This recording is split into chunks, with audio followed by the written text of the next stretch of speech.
రాజ్యసభలో doctor BR Ambedkar ను అవమానపరిచే విధంగా మాట్లాడిన కేంద్ర హోంశాఖ మంత్రిని వెంటనే బర్తరఫ్ చేయాలని డిమాండ్ చేస్తూ యాదాద్రి భువనగిరి జిల్లా కలెక్టర్ హనుమంతరావుకు భువనగిరి పార్లమెంట్ సభ్యుడు చామల కిరణ్ కుమార్ రెడ్డి, ప్రభుత్వ whip Aleru MLA Birla Ailaiah, Bhuvanagiri MLA Kumbham Anil Kumar రెడ్డిలు నేడు వినతి పత్రం అందించారు. ముందుగా పట్టణంలో అంబేద్కర్ విగ్రహానికి పూలమాలలు వేసి నివాళులర్పించి అమిత్ షా వ్యాఖ్యలపై నిరసన తెలిపారు. ఈ కార్యక్రమంలో జిల్లా గ్రంథాలయ చైర్మన్ ఆవేశిస్తి, మార్కెట్ చైర్మన్ రేఖ, భువనగిరి మున్సిపల్ చైర్మన్ వెంకటేశ్వర్లు, రాష్ట్ర కాంగ్రెస్ నాయకులు తంగళ్లపల్ల రవికుమార్, పొత్నాక్ ప్రమోద్ కుమార్, పులిగిల్ల బాలయ్య, నీలం పద్మ వెంకటస్వామి, కుక్కు దువ్వు సోమయ్య తదితరులు పాల్గొన్నారు.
తెలుసు, రాజ్యసభలో గత వారం అమిత్ షా గారు ఆయన అడ్డగోలు మాటలు మాట్లాడి ఏదైతే అంబేద్కర్ ను దేవుడిలాగా ఈరోజు సమస్త అంతా దేశమంతా కూడా ఏదైతే దేవుడిలాగా చూస్తున్నారో అట్లాంటి అంబేద్కర్ ను ఆయన అన్న మాటలు ఏంటంటే, మీరు అంబేద్కర్ అని ఆయననే ఎప్పుడు అదే మాట మాట్లాడుతున్నారు, ఆ రాజ్యాంగం గురించి మాట్లాడుతున్నారు.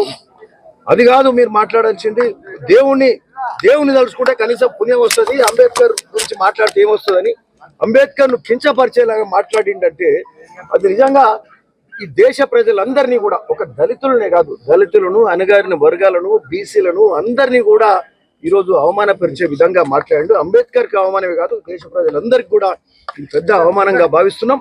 ఈరోజు రాజ్యాంగ ఉల్లంఘన చేసి ఇలా అధికారంలోకి వచ్చి మళ్ళీ అదే రాజ్యాంగ ఉల్లంఘనతో పాటు రాజ్యాంగ నిర్మాత డాక్టర్ బిఆర్ అంబేద్కర్ గారి పట్ల అనుచిత వ్యాఖ్యలు చేసింది కాబట్టి తీవ్రంగా ఖండిస్తూ అతని మీద యాక్షన్ తీసుకోవాలి. తప్పకుండా రాష్ట్రపతి గారు స్పందించి అతని సభ్యత్వానికి రద్దు చేయాలని చెప్పి మా ఎంపీ చామల కిరణ్ కుమార్ ఆధ్వర్యంలో పెద్ద ఎత్తున ర్యాలీ నిర్వహించి డాక్టర్ బిఆర్ అంబేద్కర్ గారు కనిపించని దేవుడు, ఇలా దేవుని వల్లనే ఇలా మేము ఎమ్మెల్యేలుగా, ఎంపీలుగా చట్టసభల్లో రిజర్వేషన్ ఉన్నామంటే అన్ని వర్గాలకు, అణగారిన వర్గాలకు, బడుగు బలైన వర్గాలకు, నిమ్న జాతులకు ఇలా బతికే అవకాశం, నివసించే అవకాశం, రాజ్యాంగంగా కలిగే హక్కులన్నీ కూడా ఆయన ద్వారా సంప్రదించాం. కాబట్టి అలాంటి మహనీయుని దూషించిన వ్యక్తిని కఠినంగా శిక్షించాలని చెప్పి ఇలా పెద్ద ఎత్తున కార్యక్రమం చేసినాం. ప్రపంచంలోనే అత్యధిక జనాభా ఉన్నటువంటి ప్రజాస్వామ్య దేశం ఈరోజు సురక్షితంగా ఉందంటే ఈ రాజ్యాంగంలో ఉన్న నిబంధనత వల్లనే ఉన్నది. ఈ రోజు బీజేపీ వారు 75 సంవత్సరాల రాజ్యాంగ దినోత్సవాన్ని చేశారు. మొన్ననే పార్లమెంట్ లో చేసిన 4 రోజులకే వాళ్ళ కడుపులో ఉన్న మాట బయటపడ్డది. వాళ్ళకి ఏ రోజు కూడా డాక్టర్ బాబాసాహెబ్ అంబేద్కర్ గారి మీద గౌరవం కానీ, మన రాజ్యాంగం మీద గౌరవం కానీ, మన 3 రంగుల జెండా మీద కూడా గౌరవం లేదు వాళ్ళకి, జాతీయ జెండా మీద. ఎందుకంటే ఆ రోజు అంబేద్కర్ గారు రాజ్యాంగం రాసిన మొదట్లోనే ఈ రాజ్యాంగం పనికిరాదు, దీన్ని చెత్తబుట్టలేయాలని మాట్లాడినటువంటి పరిస్థితి ఆ రోజు ఆర్ఎస్ఎస్. మనుస్మృతి అనే ఒక డాక్యుమెంట్ ని తయారు చేసి రాజ్యాంగం కంటే ఇది బాగుందని చెప్పి ఆ రోజే హేళనగా మాట్లాడినటువంటి పరిస్థితి ఆర్ఎస్ఎస్.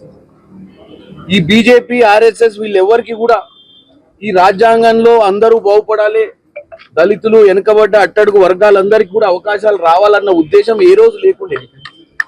ఈ రోజు ఈ భారతదేశంలో ప్రజలు గమనించారు కాబట్టి మనం ఆపదల నుంచి బయటపడగలిగినాం.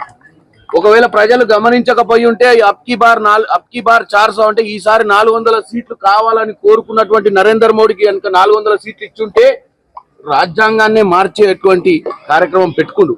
కానీ ప్రజలు అప్రమత్తం కావడం, 240 సీట్లు ఇవ్వడం వల్ల ఇలా రాజ్యాంగాన్ని కాపాడుకోగలిగినాం.